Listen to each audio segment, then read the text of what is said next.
right, thank you so much for making time. It is In Focus o'clock, and my name, as always, is Eugene Anangwe. Every Sunday at this particular time, we get to meet right here in these four walls. So just take a look at some of the topical issues, just to try and make sense out of them, talk about them, of course, being a platform that allows us to actually share our views on these major issues that affect us in one way or another.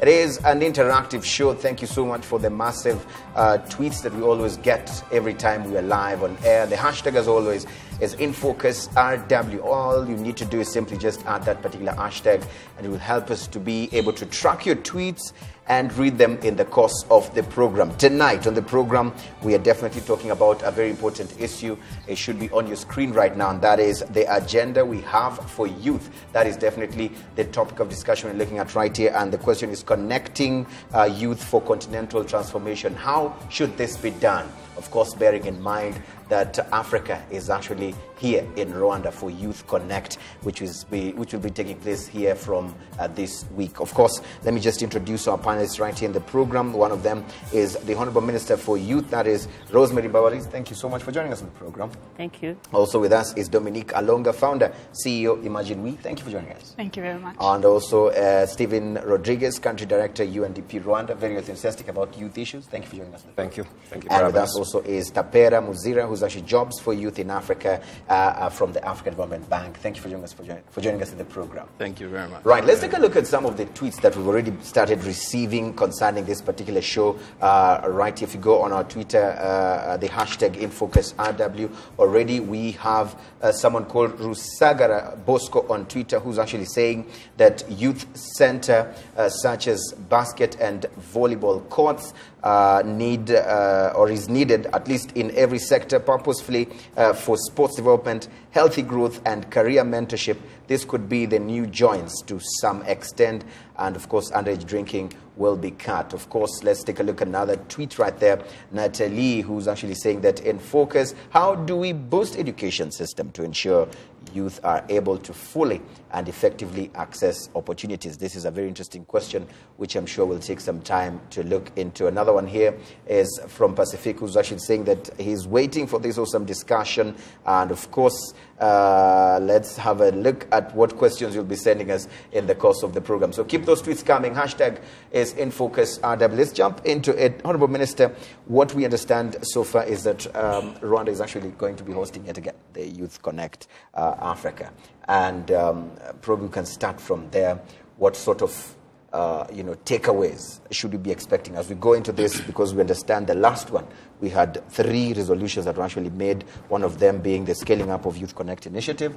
Another one was the establishment of a Youth Connect hub that was based here in Rwanda. How far have we gone with these initiatives as we start this new Youth Connect Africa here in Rwanda? Thank you very much, Anangwe, for receiving us today. And I'm so happy to be with our partners that we've been together along the journey in empowering the young people of Rwanda and generally in Africa. The 2 resolutions that you talked about, which was agreed upon last year during the first edition of Youth Connect. So far, we've moved so quickly, and by the meeting last year in July, we had about 4 countries that had already launched Youth Connect. And the scaling up meant that we could have more countries. So we've held a number of steering committees with several ministers of Africa in charge of youth. And so far, we are at 8 countries. 8 countries. 8 countries. And we have also grown in terms of partnerships. So we have had a number of people, organizations, the civil society, development partners, and private sector joining us to make sure that the Youth Connect is growing bigger and better, and also reaching out to many young people. Right. On the hub, this year, actually tomorrow, we'll be launching the Youth Connect Hub. The hub is going to be a coordinating entity for all the Youth Connect initiatives at country level. For all these countries, 8 countries and much more that are going to be launching soon, we need a coordination mechanism that are going to make sure that we are all implementing in the same way. The program that is operating in Rwanda might be similar in another country, but customized to their own localities and their own context. So it is not copy-paste everything, but just to pick out the component and make sure it is tailored to the needs of the young people in that specific country. Right. So we are seeing a lot of demand and a lot of increase of partners, especially the young people, putting more pressure on their governments to make sure that they are really part of the Youth Connect. And the hub will also be coming up to do much more coordination, but also sharing experiences from each country. If you're implementing Youth Connect, because itself, Youth Connect has different components, how are you making sure that you share experiences with other countries?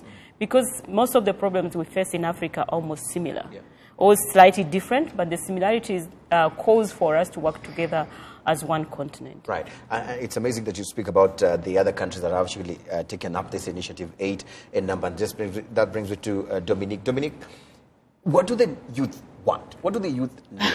I mean, this is a very important question, because some of us might be thinking that the youth need the hub. And probably that's not what the youth want. The youth probably need more of the replication of Youth Connect that started here in Rwanda, then replicating. What do young people want?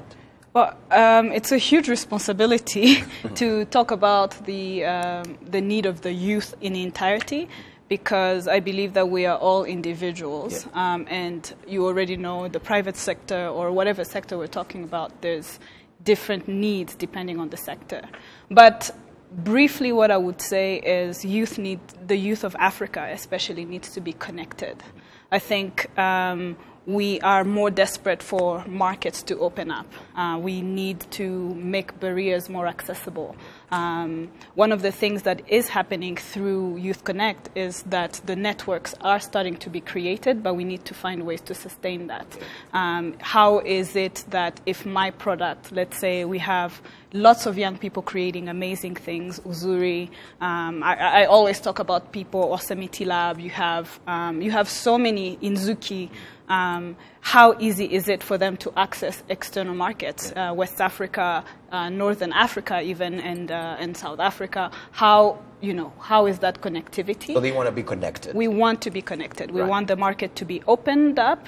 We want to have ways that it's easier for us to just move across. And we want the support in that, because just being connected isn't enough. We need to have the financial support, the mentorship behind, so we push each other forward. Right. Yeah. Rodriguez, I know I might push you on the wall when I ask you, how are you helping the youth to actually get connected to the markets?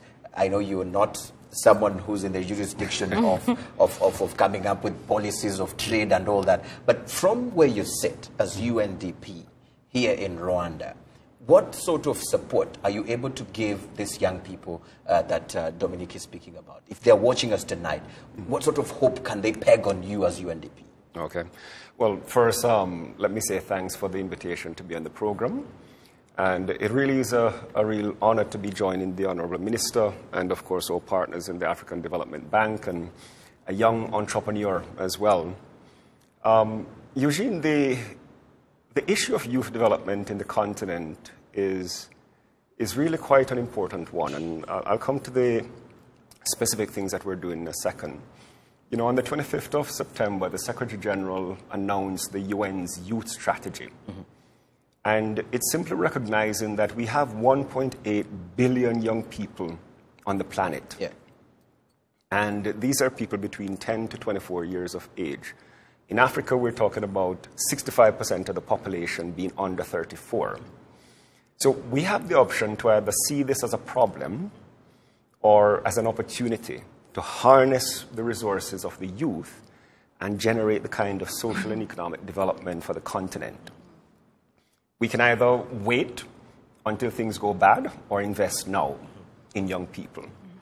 What we're doing in the UN, working with governments such as the government of Rwanda, is acting now. And Youth Connect is our response to that issue. Here in Rwanda, and as the minister mentioned, we're seeing many other countries taking this up. Last week I was in Cape Verde. Yeah. Discussing the same initiative, and they have now written to the Honorable Minister to announce that they will join the program. So Youth Connect provides us with a vehicle to address a lot of these issues. And, you know, the question you just asked about what do young people need, it's many things. They need proper values and attitudes. They need information on their sexual and reproductive health. They need training. They need education. And they need jobs. But it's not for the state to provide the jobs. It's for the private sector. And so Youth Connect creates that opportunity to connect young people looking for jobs with the private sector. It also allows young people to access finance, to access mentorship, to access the support they need to start their own jobs. Because in many of the African economies, neither the private sector nor the state will generate enough jobs for young people. And so we want to facilitate young people to create their own jobs, and they're doing it. We just heard from the young entrepreneur beside me here. And so Youth Connect actually includes that as one of the modules. And perhaps later we'll talk about the boot camp program, or the Honorable Minister can. Right. But the program is broad. It includes multiple components that address the many needs of young people, including the issue of job creation, entrepreneurship, and access to markets. Right. Tapera, I mean, you from the banks. Anytime young people hear a bank, or anybody actually, what comes to mind is the money. These are the people with the money. And young people have always been complaining, you know, and entrepreneurs like Dominique and others, when they want to actually start up their businesses, the biggest, top challenge they always speak about is access to finance, access to capital. Right. It's always one of their biggest challenges. Why don't you want to give these young people money to do their businesses? Right. It's a good question you ask, and it doesn't have a simple answer either. Yeah. But the bank has set aside 5 priorities. It's 5 top priorities. The first one is Feed Africa, which is focusing on agriculture and turning agripreneurs, young people, giving them the opportunity to enter into that sector. We believe that sector holds a lot of opportunity for young people. So we're redirecting financing into agriculture through Feed Africa. The second one is Light Up and Power Africa. Without energy, it's very difficult to drive development on the continent, especially energy from renewable resources. So we are investing in that, and indeed it's paying dividend and creating opportunities for young people right across the power value chain. The other area is Integrate Africa. We just had the young person here saying we desperately need the markets to come together. Yeah. We need to look at Africa as a single market. We may not need to export. We might even have sufficient markets if we bring them together into a single market. So we are investing in integrating African markets, funding infrastructure that connects markets, etc. So Integrate Africa is one of the key areas the bank is focusing on. Right. The other one, which I want to come to, which is now the subject of discussion, is improving the quality of life for people in Africa. And under this, and under our human capital focus, we have jobs for youth in Africa. It's a strategy which is bank-wide, which is focusing on 3 things. Integration across everything the bank does. Now, this is very exciting because for the first time, we're looking at all our financial operations and putting in place instruments and methods and tools to ensure that we get the maximum returns on creating jobs for young people, for all the investments that we do. So this answers partly your question, what is the bank doing in terms of ensuring that young people access the resources that they require? But that's not the only thing we are doing. We are also supporting flagship programs, such as the Youth Connect, for example, where we feel that there is a lot of potential, if scaled up, to reach impact and improve the lives of millions of young people. So we have an innovation component that looks at flagship programs, whether be they by the bank and our partners, and we are funding those programs to ensure that many more young people benefit. We also have an investment wing under this Jobs for Youth for Africa. And here we are mobilizing the resources that they require to open up access to finance and business development services, which they require in order to grow and develop. Yeah. But what I want to understand is the fact that, you know, when you say it, it really sounds so easy, so flowery, you know, so beautiful, and we feel like, there's no problem at all. Right. But when you come on the ground, there really still is a problem. Right. And one of the problems is that young people have always been seen as risk for investment. Investors don't want to invest in them. They come with their projects, but they're always considered as this is a risky investment, especially by financial institutions. True. Why is this the case? And what are we doing as banks or financing institutions to change this? We are financing private sector and meeting that risk, mitigating that risk for them to allow to give financing to startups. The problem you raise is startups always they are looked at from a risk perspective. And everybody has to start from somewhere. That's the problem. Yeah. Everybody else started from somewhere, but when you look at startups, everybody places a huge risk on them, and nobody wants to lend. So the bank is, in fact, providing lines of credit to a number of private sector banks and financial institutions in the continent to lower their risk of financing startups.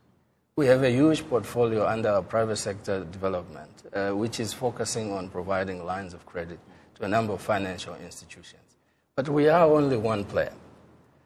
We are encouraging several other players to follow what the bank is doing. Borrow a leaf from you. And to borrow a leaf from us, and to open up the financial market so that we can also begin to finance African startups. Right.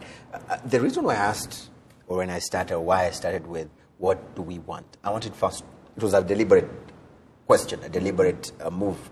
I wanted us to, first of all, understand that we all seem to know where the problem is. We all seem to know what needs to be done. But I want to start with the minister here. What then do you think we are doing wrong?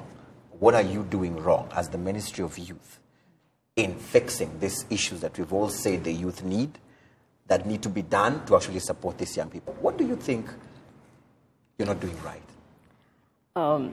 It would be very difficult for me to evaluate myself, to say this is what I'm not doing right. But I would say what we're doing, we're trying to do, probably it could be probing what we think was not going right. Yeah. In terms of the reason why Youth Connect was set up is basically to answer most of the questions that we had here. Access, the young people, one of the issues that they have or challenges they have, whenever you discuss with them, they talk about access. It is access to information. I think Stephen from UNDP mentioned it. Yeah. It is access to finances. It's access to role models. It is access to market. It's access to infrastructure, all the support, even access to enabling environment. How does the environment, for example, what government should be doing, is to provide such an environment where young people can thrive. Any idea that you think about, you can implement it because the environment is facilitating. The environment is welcoming. So what we are trying to do much more is in terms of providing or bridging this gap. That is between what is available for them and the young people. That access that is missing is what we are trying to link, and that is the Youth Connect. You connect them to role models, but mostly we always want peers to peer. Yeah. Like Dominic can explain much more better. Whenever we go to speak to young people, you don't go as a minister. They will not listen and will say, of course, for you have a job. What are you talking about? So they want to hear someone like them at their age, what she managed to do it in the same circumstances, so that is kind of to inspire them to say, if you start something passionately and you're solving a problem in the society, you can do it. You can make it. So it's the same way that we are providing probably before there was no connection, before there was no much access, there was no enabling environment or the environment that makes them really feel that they can do what they think they can do and innovate, create, co-create. And in addition also access to finance that I think the bank has talked about. It's always a question when you meet with the young people all the time. But it's not only for young people, it's even for adults. All of us, we need access to finance. One time we were launching one of the programs, and the young people, they asked them, what do you want us to support you with? And then they said, money, we want money. An elderly person who was in his 50s, 60s, he stood up and said, can you say that again? Can you imagine? I paid money for your school fees. I paid, and you grew up. I took care of everything. You grew up. For me, I brought you up without even access to finance. Can't you survive without and make sure you survive as I did? So it's kind of also intergeneration. Yes, those are his days. And then you tell them, those are the challenges of your time. They are challenges of their time now. Things have changed. And they keep on changing. Even our children's children will have different challenges at the time. So access to finance is always and will always be a challenge. And that's why the government of Rwanda put up a fund, business development fund. It's a window for women and youth to ensure that government, because they don't have land, they don't have corrators that the bank would request for, so they provide the corrator that they would need. And the corrator would be up to 75%. And then the young people or the women could look for 25% within their associations, their cooperatives, to make sure you raise 25%, because there's nothing for free. Yeah. You have to struggle for it. You have to work hard for it. Even all the successful people, when you look at them, they have went through a tough journey in their development. So it's the same way. So I would say that most of the challenges, or what was not going right, that we are trying to resolve, are being fixed. That we're trying to fix. I wouldn't say it's 100% fixed. It's a journey that we're still working on. That is access to opportunities, access to resources, access to what they need so that they can improve on their lives. And so what do you think the youth are doing wrong, that you advise them to start doing right, so that they can take advantage of this energy that you are investing in? You're very brilliant. So you want me now to start on the other side, because that's much easier. Yes. She will challenge me here. Yes. Just go ahead. I think what they should be doing, what they should do right, is also to think ownership. We want to see ownership of young people in this journey. Not to sit and say, the bank is not doing ABC. Start saving little that you can do. She would tell you probably she started by saving something little, that where you could develop from, where people can support you from, because you need someone who has also started thinking about something, what they can do, and you support that. Yeah. To think in the future, not to think all the time. The young people always want now. Everything is instant. You need instant coffee, you connect instantly, you get everything instantly. Yeah. So sometimes things need time. It takes time. It takes some time. But as you think proactively and think in the future, it takes some time and patience. So you're looking at how you should be patient and say things will take its course. Another thing is the young people to start small. And you can have a big vision, you can have a grand vision to change this whole continent, but you start small, make it happen, grow bigger. You keep on growing with your vision. You can look, I always tell them, look at the example of Rwanda as a country. Yeah. We have Vision 2020, you have Vision 2050, but you have 5-year strategy. Every year you're evaluating how much have you gone towards the 2050. So you have to progressively adjust, renovate, invent, and redo where you're not going well, because the journey is not a red carpet. It will always have challenges. It's not a bed of red roses. It's not a bed of roses. I want to hear from you, Dominic, what the minister says, and probably the challenge or the argument. Especially, I want you to touch on the issue of saving and the issue of starting small. Young people will tell you, I mean, how do I even save? And I don't even have that money. That's one of the challenges, and I wanted to speak to that, how you did it yourself. Number two, the issue of starting small. I've spoken to entrepreneurs who always say that every time they tell us to start small, but we are young, energetic, vibrant, we think big. This is what young people always say. And that they want to tell us to start small. I want to read your thoughts as well on that, how you did it yourself, so that we can also try and learn if there's anything to learn from there. Before we actually get to that, you were talking about what issues the youth was facing and how the environment can be built in a way to lift them up. I think one of the very serious issues that the youth is facing right now is intergenerational involvement, right?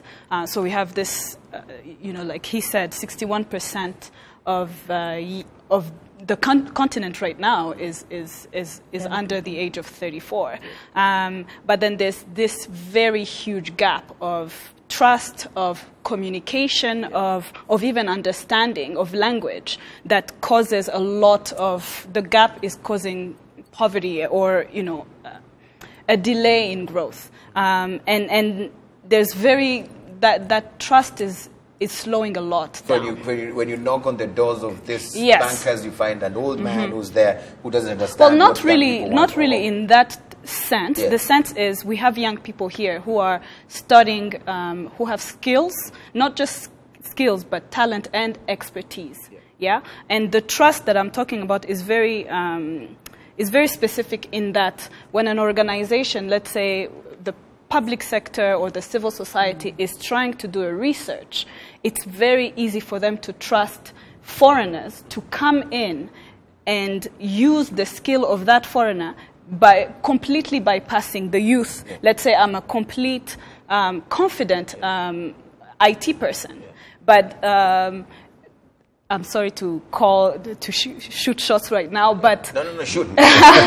so you have these very strong established sectors Yes. or industries that would rather call an expert from Singapore or the United States and pay a lot of money instead of investing in their own. Yeah. You know, so that's actually a problem that if broken down, the youth will be lifted. Minister, I mean, how would you protect the young people from that? I mean, this is a shot that has just been fired. It's short on me. I think she has a point in that was the mindset. Always thinking we are a country that has been rebuilding ourselves. We had no skill set in the country, and that was really common and it was understandable. Yeah. But now it's really moving away to empowering our young people. If you look at the company that is in the same house that you're in, the VW, the Yosemite, they were contracted by VW, Volkswagen company, and it's the young people themselves without much experience, but with technical know-how, that were also linked to this company, and they got this deal, and they're working together. So it's moving forward. We are also looking at companies, even in our Made in Rwanda strategy, we are looking at least the local content that we could involve into our industry, that we could involve into our organizations. That was the practice, but it's moving away towards... It's changing. Yes. Because what I think also she's echoing here is we have, let's say, a concert that is being organized by, let's say, a government institution. You find that an artist from outside or is brought in, yet we have local artists here who are very talented, very skilled, but you find that they will be paid peanuts, while this international artist who will just come and do playback is getting millions of money. What sort of policies do we have, probably, that cushion or protect our young talents here in Rwanda? The talents, especially that industry, the creative industry, is growing up as well. And we have seen also young talents that have been abroad elsewhere and they were appreciated. So it's like a common understanding of everyone thinking that something far is better than something at home. Yeah. But maybe because they're overused to them and they feel probably... But what we're doing right now is now, as I mentioned in our policy for Made in Rwanda, we are really promoting so much our local content, our local talents. If even you saw the Art Rwanda, it is promoting for that purpose, that we could have a pool of talents that we have, that we could be positioning in many areas, even to... when we have any competition for plastic art, we take our young people to go and compete. If it is about music and dance and drama, they have talents. And this is the creative industries where money is. Yeah. And these are the sectors that have generated a lot of revenues for countries that create more jobs, that won't wait even for government to provide jobs for them. Right. So it's an area that is growing as well. Sometimes we want to take a long stride when we still have to go slowly make sure, step by step. Yeah. But sometimes they say, we need a lot of catching up to do. Oh, we need to leapfrog. Yes. Let me bring in Stephen here, of course, on the issue of effective youth engagement processes. How do we make sure that this happens? How do we, have young people feel part of the solution finding processes, where that they, at the end of the day, when a policy comes out, they do not feel like they just sat in a boardroom, they never consulted us, and here it is, and it is going to affect us. What sort of advice would you be giving from where you sit on this? Okay, thank you. Before I come to that question, I think there's a very popular, a very famous expression, think big, but start small and move fast. I think it's something along the lines of what the minister was saying. Yeah. It's important to have big ideas, but oftentimes you have to start small and then move fast so that you can... But on the issue, Eugene, again, if I go back to the statement that the Secretary General made, and it was a very powerful statement that for decades, governments and development agencies have been doing things for youth. Yes. And it's time for us to do things with youth. Yes, yes. We're not here designing programs for young people anymore. We're designing programs with young people. And the minister used a very important expression, co-creating, where we sit at the table as partners, the development agencies, government, private sector, youth organizations, and we do things together. Now, a lot of the answers in terms of how to engage with young people are in the Youth Connect model. And I come back to it because there's a reason it has become so successful and so highly demanded by other countries as well. If you look at some of the components, it's not just about job creation. Take the national dialogue, for instance, an opportunity for not just the 3,000 people, young people who come to the National Stadium, but for thousands of young people across the country to connect with policymakers. Last year, the president of Rwanda was in the stadium with the young people. The year before, many ministers of government having a dialogue.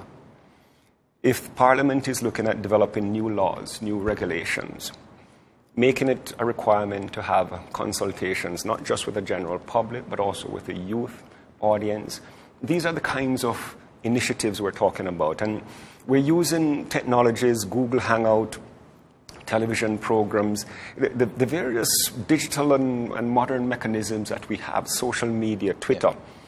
The tools are available. And it's simply the commitment that is needed by policymakers to create that space for young people to engage. And it's happening through Youth Connect. And as I mentioned last week, I was in Cape Verde. And in the discussion with the Prime Minister, this is one of the components he also liked about Youth Connect, the opportunity to engage with young people about issues of national development. So it's no longer about formulating policies or programs for the youth. There are many tools, many mechanisms. It's just a question of, do we have the will and the commitment to sit and co-create without feeling threatened by young people. They're a stakeholder. The continent cannot develop without the youth. You know, 65% of your people are youth. You need to work with them. Powerful. Let's hear from you, Tapera. Of course, still the same question. And of course, earlier on, you actually mentioned that there are so many opportunities and so many things happening within the African Development Bank as far as, you know, sorting the financial challenges that young people have. Right. But the challenge has always also been access to that information. Why is it usually difficult for people to get these kind of information so that they can actually tap into those opportunities that are there? Okay, before we get to that, let me also say that the Africa Development Bank actually has a presidential youth advisory group. So we are not just doing things. We are also listening to young people as a bank. And we are a unique bank. We're a development bank. So we represent the development interests of Africa, and we understand the continent like no other bank. So for us, others have come on too late to realize that there's nothing for youth without youth.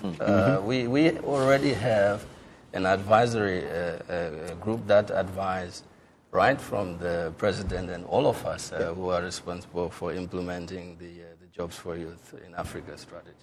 And these are young people, many of whom have actually succeeded on the continent. And they've walked through, like her, all the challenges and are able to relate and to advise the bank, the issues that we should be focusing on. One of which, of course, is access to finance, but also access to many other things. The question of access to finance, when you break it down, sometimes you'll be amazed that it doesn't arrive at the dollar itself. It arrives at network opportunities, infrastructure. It's things that money can buy, but when you don't have them, you see the problem is access to finance. And this is why the bank is looking at all these sectors and thinking, how do we create opportunities that reduce the cost of doing business so that everything is not interpreted as access to finance. As access to finance. Yes. It's also sometimes access to, opportunity.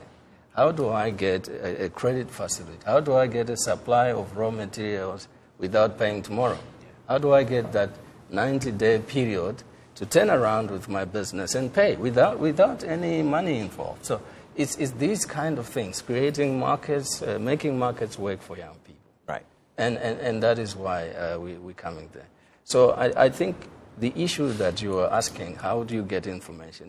This issue of young people requires many stakeholders to come together.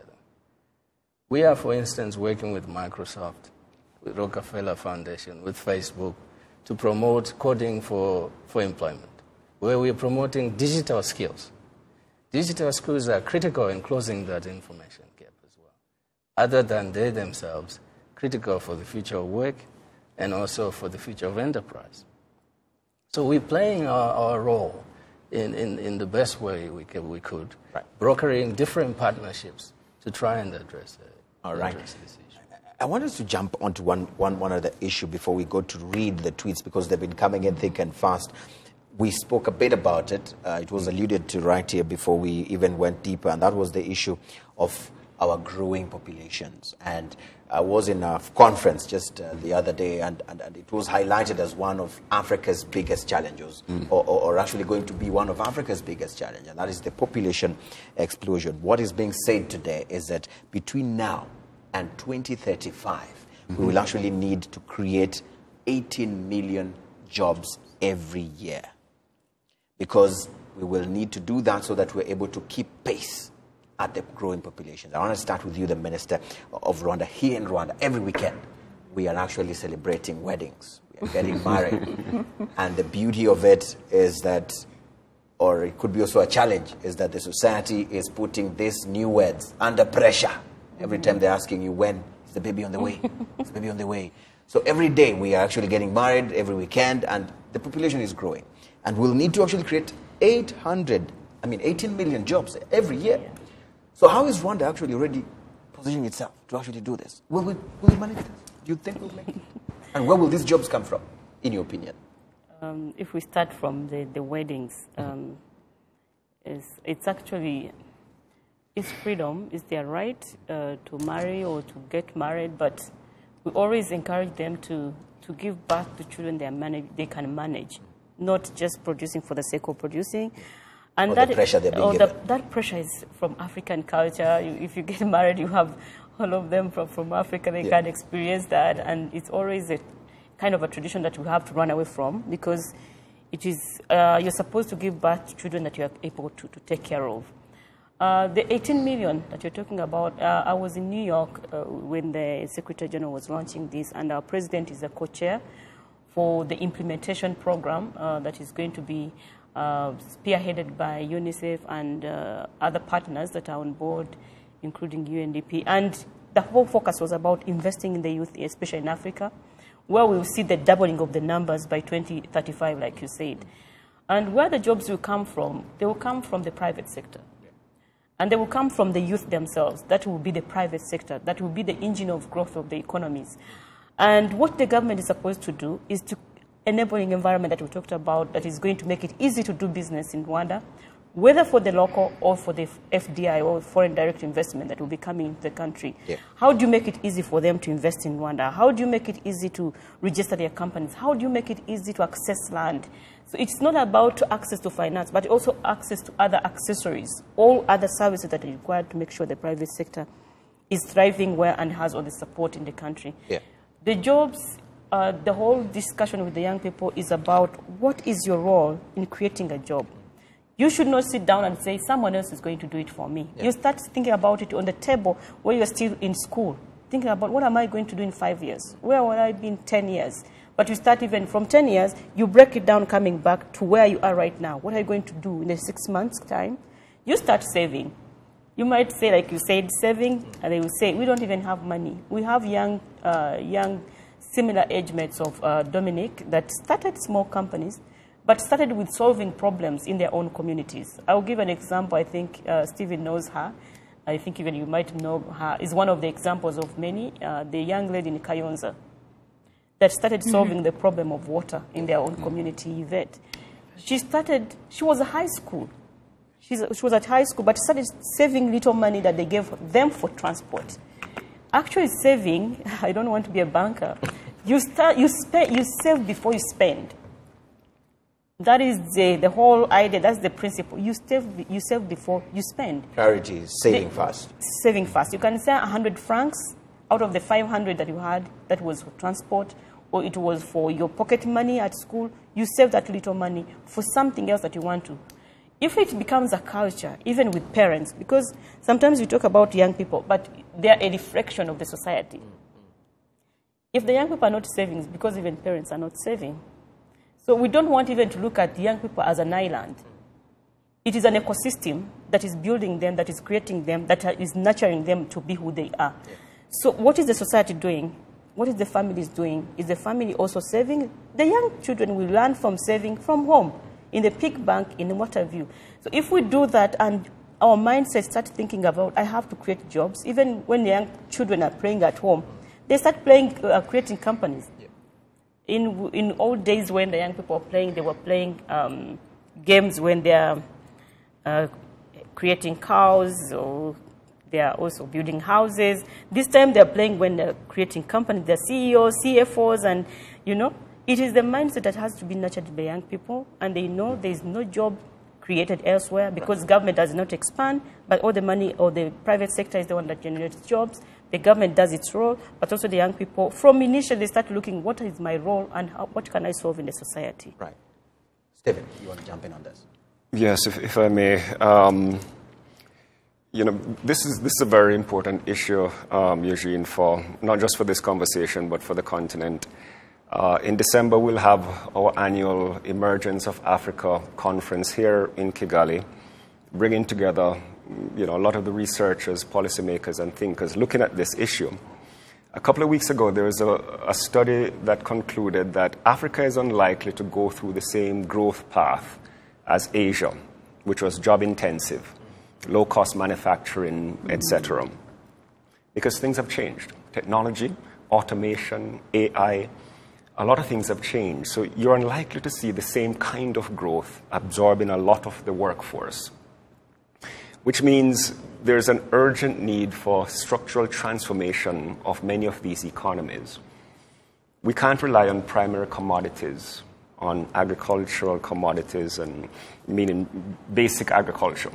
We need higher value-added goods and services in the future. We need service economies. We need modern wage sectors. In essence, we will need a highly educated workforce, a very healthy workforce, but also one that's technologically savvy. Right. You know, we keep coming back to the point that people have to create a lot of their own jobs. And a lot of the jobs of the future are yet undefined. We don't know what they will look like because technology is changing so rapidly. So I think we do need to support governments within the UN, within the bank, to support governments in that process of structural transformation, of investing in human capital development. And I'm having my colleague mention that point because it is vital. It simply will not be the same growth trajectory, and it will not be a reliance on primary commodities and low value-added goods and services. So that's the kind of conversation we need to be having. That needs to be having going ahead. Dominique, you want to jump in as I prepare to read the tweets that have been coming in? Definitely. I really am passionate about the population growth. Just 2017, a research was done that 17,000 pregnancies were reported, and those are the ones that were reported. I like that we're talking about what could be done, but maybe it's also nice to celebrate what is being done by young people at the moment. The one thing that will mitigate or hold the rapid population growth is education. And by education, I'm not talking about classroom education. What I'm celebrating today that young people are doing is hosting these young people's talks. We have a crazy women empowerment movement that has started. You had Judy Kael on board, and she's talking about empowering the girl child, and that sparked a lot of different conversations around contraception. It sparked a lot of conversation around female empowerment. There's an organization in Kenya that we visited that said, a young woman, one of the success stories, she worked at a bar and she knew that she had revenue, she had some money, she was excited about life. And so when any man came to her and offered side services, she said, why? It made no sense to her because she had such a strong hold on what her life looked like. And that is something that... and empower with the name educate and empower, but also to add that is create an environment where young people are aware of their contribution to the country. All right. Let's take a look before we come back for our last round of thoughts. Let's look at what we have on our Twitter. Of course, the hashtag is InFocusRW. Let's just take a look really quickly on some of the tweets that have been coming in. We have Dr. Magnifique Irakoze, who's actually saying that is the UN family in Rwanda to create a youth advisory board to make sure that youth are taken as partners. Youth are actually sitting on the table to discuss and engage in global youth challenges, development, and the economy. I think he's trying to say that we need to actually engage them when it comes to this particular formulation of policies. We have Jonas here who says that interventions to unlock youth potential and harness the demographic dividend are cross-sectorial and involve health, education, and employment sectors, among others. Private sector development and youth empowerment strategy for the next 7 years provides priorities on jobs. Of course, let's just quickly take a look at this. How do we boost education system to ensure youth are able to fully and effectively access opportunities? This is a question that had come in through Natalie right there. And another one from Luisa. She actually says that we should also consider those who simply want to work and set their priorities elsewhere than in changing the whole continent and simply want a job to afford the life they want. Where are the jobs for ordinary young people? This is what she says right there. Can we be able to just answer some of these questions? I have one right here as we close, just real quick, one from Natalie here. Who wants to take this? I mean, right. Yes, you want to take it? Yes. The bank is investing in education primarily for two reasons, and which answer some of the questions and echo the sentiments made. The first is that our education system had been designed for wage employment. Yes. So most of our education systems in Africa tune out people who are looking for jobs. Yeah. We need to transform that sector to start producing more people like herself who, from the onset, are already thinking of enterprise. Some of our universities are still graduating on the basis of an academic thesis which ends in the dustbin. Yeah. Why not graduate on the basis of a startup which starts at from a university? We need to transform the education sector. Decolonize it. Right. You might use that word, but I would say transform the sector. Yeah, yeah. The second reason is that there's an interesting statistic which says 65% of our children who are entering the education system now will probably do a job which has nothing to do with what they are learning throughout their whole education. So we need to make sure that we're preparing our young people with the right skills that fit into the new sectors that are coming on board. If you see how mobile money has come on board and literally changed the whole landscape in terms of inclusivity on access to finance, it's amazing how that has happened in a very short period of time. Remember how many people were unbanked, and look at the people that are banked now because of mobile money. This is a new sector. But are we teaching our children the right skills to prepare for such emerging opportunities and new sectors that can transform African economies? I think that's a debate for another day. That's a debate for another day. But it's an important one. But the point I'm making is this is the reason why, on our side, we are putting emphasis and asking others to join in, to invest in transforming education systems. The other point, which is linked to job creation, African economies have been based on extractive industries, primary production. And this is why we are opening up new sectors and driving up agriculture so that it becomes agribusiness. Right. Yeah. Changing the whole way we look at agriculture, bringing in technology and other aspects to make sure that we get the best of the agricultural value chain and we keep the jobs home. Yep. So we are doing that to several other sectors that are key for transforming economies in Africa. Energy is one of them. We need to integrate the markets, and we need to ensure that we also invest in young people. Perfect. Thank you. I think I'll take that as your answer to what would be my last question, your agenda for the youth. Thank you. Stephen, your agenda for the youth as UNDP. Well, it's a simple response. I think Our aim over the next 5 to 10 years is to support the scaling up of the Youth Connect agenda right across the continent. As the Minister mentioned earlier, tomorrow we expect to launch the hub, and UNDP, we've been a partner with the government since the very inception of this initiative in 2012. But we're also launching our own regional program on youth, which will partner with the hub to support countries that want to initiate Youth Connect, both provide seed capital, but also the technical assistance and support that these countries need. So our emphasis right now is to support what works. In the Arab states, we have a youth leadership program, and in the rest of Africa, we have Youth Connect, and we believe that it provides a really powerful model. And so we're fully committed to this. Our Director for Africa is here. She'll be meeting with the government and the ADB and other officials during the course of the week to discuss the partnership with UNDP and how we can leverage, how we can use our country presence right across the continent to support the scale-up of this initiative. Right. Dominic, your agenda for yourself as a young person. I don't know. I think the work that I do has provided some sort of a platform to be actually the voice for young people. So one of the agendas I think I want to have personally is to represent them genuinely and authentically.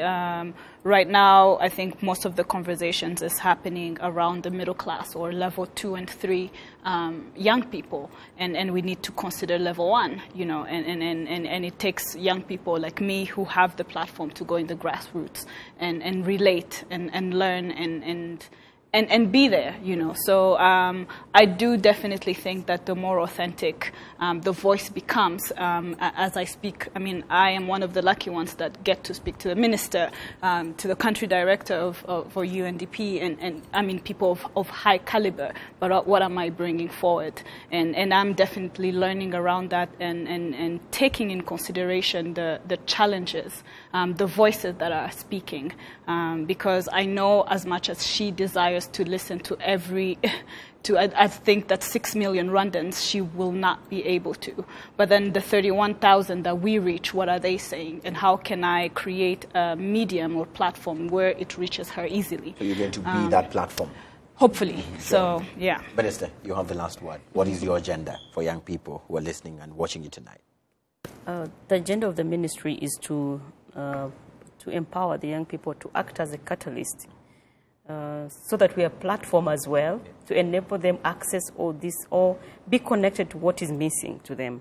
So we want to be at their service and link them to all the opportunities, to information and all that they need so that they can prosper, because they are the hope of our nation, they're the future of our country, and they're leaders of today and tomorrow. Right. I like that you add today and tomorrow, because it's always been said they don't want to hear about tomorrow only. Thank you so much, our panelists, for actually making time to have this very important conversation. It doesn't end here. Let's keep talking. Let's keep conversing on this very important issue. Okay, and also for our viewers who've been watching, thank you so much for being a part of the program. Keep tweeting. As always, we always say that the conversation ends in these 4 walls, but it continues online. The hashtag, as always, is InFocusRW. You can keep talking and share your thoughts on these major issues that we've spoken about right in the program. We'll see you again next week, same time, same place. And as always, my name is Eugene Anangwe. Good night.